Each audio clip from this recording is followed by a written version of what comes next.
Greetings everyone, I am Dr. J. The last review I did was on Chrono Trigger, and in that review I mentioned that I might want to make a video talking more in depth about the story. And thus, here is that video, where I get to look at the game in a manner that doesn't make sense to include in the review proper, but which can provide more context to people who have played the game as to my thoughts on it. The focus will primarily be on fleshing out the ideas in the review, but I'll also touch on a couple other subjects here and there if I feel they're worth mentioning. Just bear in mind that, in case it isn't obvious, this video is going to be rife with spoilers, so if you haven't played it yet, I highly recommend you do so first, as it's absolutely worth seeing everything for yourself. Anyway, on to the show. The main critical point I mentioned with the story was the fact that it was kind of disjointed, but when push comes to shove, I'm not sure how much I really care. Maybe it's because I've written disjointed and convoluted plotlines before, but I treat complex stories as a game of sorts. It's not just a matter of seeing what's going on, but also trying to figure out how everything is related. Spinning this elaborate web in my head and seeing how close it comes to matching the web that actually unfolds. According to a comment on the review, convoluted stories like this are the norm in JRPGs, and so long as they're able to be entertaining, I suspect I'm in for a fun ride.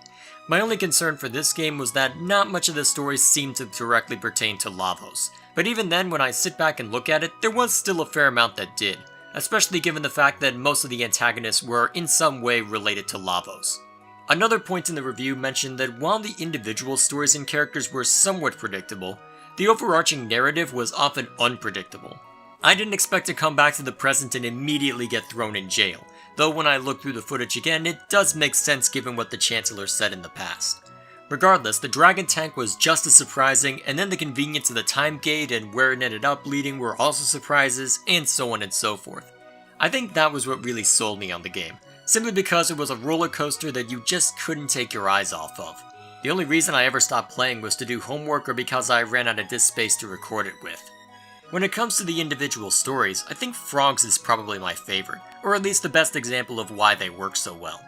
When you break his story down, it's a standard hero arc.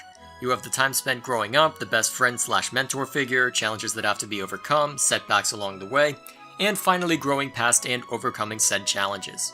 And yet, it really worked for a couple of reasons. To start, we didn't get the whole story right off the bat. When Frog first walked off after we saved the Queen, I didn't understand why he was so melancholy. I mean, we had just saved the Queen, and even if it took longer than it probably should have, we did still save her. So, at the time, it looked like he was just being too hard on himself, until we reassemble the Masamune and get to see the hero's journey arc play itself out. Because they didn't tell us everything right off the bat, it kept me interested in why Glenn was in such a miserable state, and since it was well told through those flashbacks, it made you really want to see him succeed. Second, it really worked when you see how the story overlaps with Magus. He starts out as the bad guy for the time period, apparently wanting to unleash Lavos on them, but then we learn a little more about what's going on and get the choice for ourselves whether or not we want to kill Magus. Luckily for me, Glenn was at the head of the party when that happened, which meant the choice was much more visceral for me and fit better into both characters' stories. Either you decide to kill him and he gets his revenge, or you grow past your hatred of him, despite what Magus has done to the kingdom, to everyone around him, and at that point especially to Chrono. To see Glenn go from a scared kid to confident sidekick to sullen warrior to deservedly confident was awesome. Since I'm a giant liar, the delivery can act as a third reason. Since that it's told through fairly basic sprites and without any voice acting to speak of, you have to put your own voice and body language in there instead, at least to some degree. I think for people who want to sit back and relax that can be off-putting, but I think for games with that limited presentation, it allows me to connect to them in a more personal way.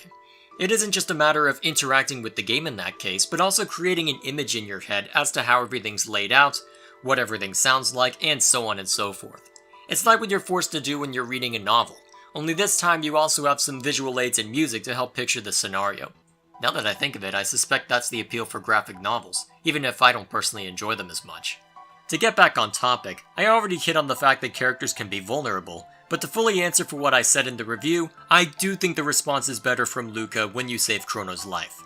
I had every intention of including Marl in the party before starting on that path, but I forgot to swap Frog out once the combat portion was over, so Luca got the reunion instead. And honestly, after looking up the reunion with Marl leading the party, I honestly think Luca's reaction is more heartfelt. Sure, there's the implication that Marl and Chrono end up falling in love, but still, Luca is Chrono's childhood friend, and has known him for a lot longer.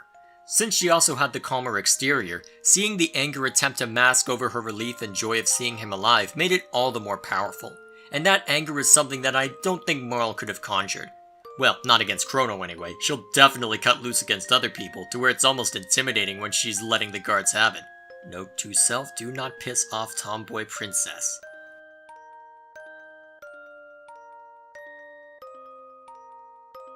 When it comes to the characters interacting with each other, there was never a dull moment. But I think my favorite was when I first went into the prehistoric era, something I intentionally left out of the review.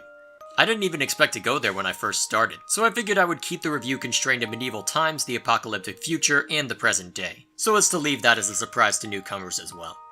Either way, I went in there with Marle and Robo, and the whole starting sequence was awesome. I expected that I'd have to deal with reptiles, but then suddenly this mad cave woman comes out of nowhere and starts kicking butt. And then seeing her reaction to Marle and Robo was hilarious, especially since she would have no name or concept for something like Robo. What further took me by surprise was the fact that Marle took it all in stride. Maybe it's because she does have that sense of adventure or had seen so much already, but I expected a lot more conflict between what she was used to as a princess and the primal energy that drove Ayla, but hey, they still made the most of what they had, so I'm not gonna fuss over it. Also, Ayla and Chrono have the best dual techs in the entire game between Volt Bite and Falcon Strike, and I will fight anyone who says otherwise. When it comes to replaying the game, I'm realizing now that I didn't specify my second reason for being hesitant.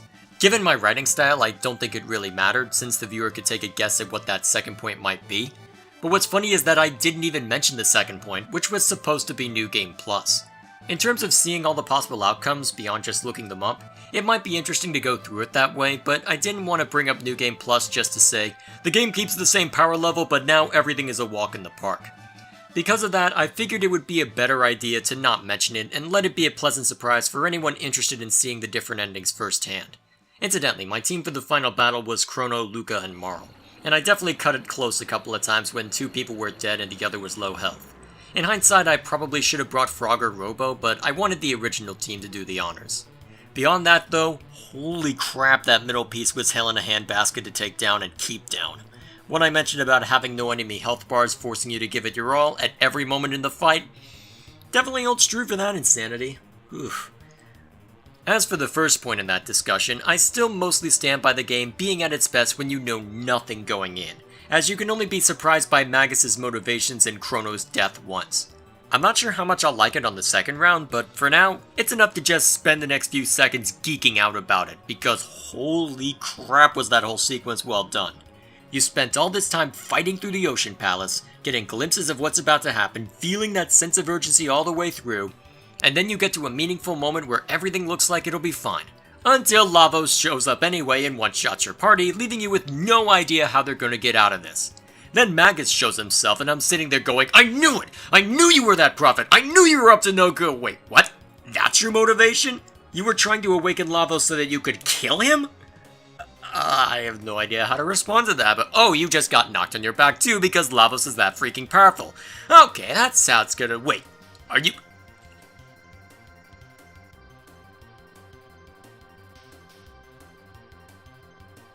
You just killed the protagonist. You legitimately just killed the protagonist. Okay. And then follow that up by learning about Magus's backstory, and then just when we have a new direction to move in, suddenly we get captured and have to fight our way out of that mess. So yeah, that whole setup was great, and probably the high point of the entire game. Which is kind of a shame, considering that the process to finish everything else up was a little tedious, especially where the Moonstone was concerned. That's what I meant when I said point-and-click logic. The amount of hoops and time hopping you have to do just to get the Moonstone back was a bit, special, to say the least. Granted, it was worth it in the end, but when you compare it to Luca's trip back to her childhood, everything kinda pales in comparison. And yes, based on what you saw, I did fail to save her mother's legs the first time, and it might have been a mistake to put that into the review, but I figured since it was completely devoid of context, that it'd be okay. Speaking of not showing too much, that's the last thing that has me curious about the game. What Robo called the Entity. It's such an odd thing to mention near the end of the game, and makes me wonder about, well, everything. Depending on what that entity is, that could have all sorts of implications for the world.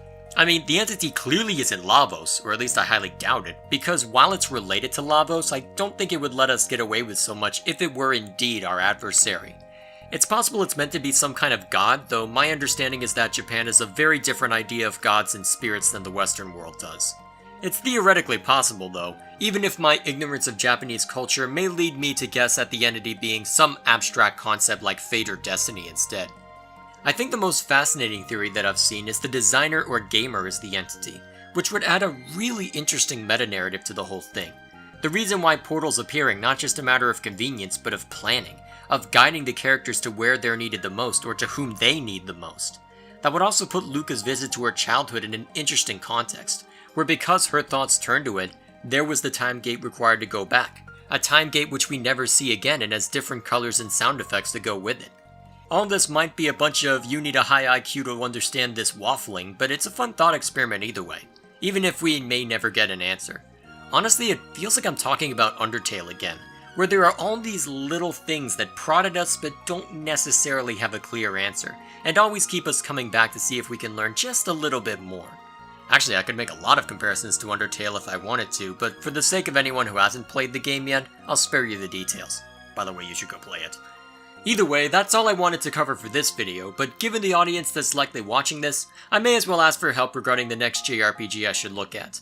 I doubt I'll get to one for a while since I've got 2 or 3 other RPGs that I want to look at first, but once I get that sorted, I'd love to dive back into something like this. Before starting on Chrono Trigger, I was debating between it and one of the Final Fantasy games, but since I knew less about Chrono Trigger, I figured it would be more fun to dive into it first.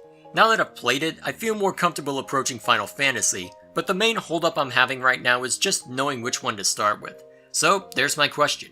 Of the Final Fantasy games, which one do you think is the best entry point for a newcomer? The general consensus seems to say that 4 or 7 are good places to start, but if you have any preference or opinion on the subject, I'd be happy to hear it. With that said, that's all I have for this video. Thank you all for watching. Please like and share this if you find it deserving, and subscribe to this channel for more video game discussions as well as other content posted on a pseudo-regular basis. Man, I should find more awesome games like this to just prattle on about. When push comes to shove, the reason for starting this channel was to share a medium that I love and to engage with whoever comes by, and videos like this are probably the closest I've come to doing just that.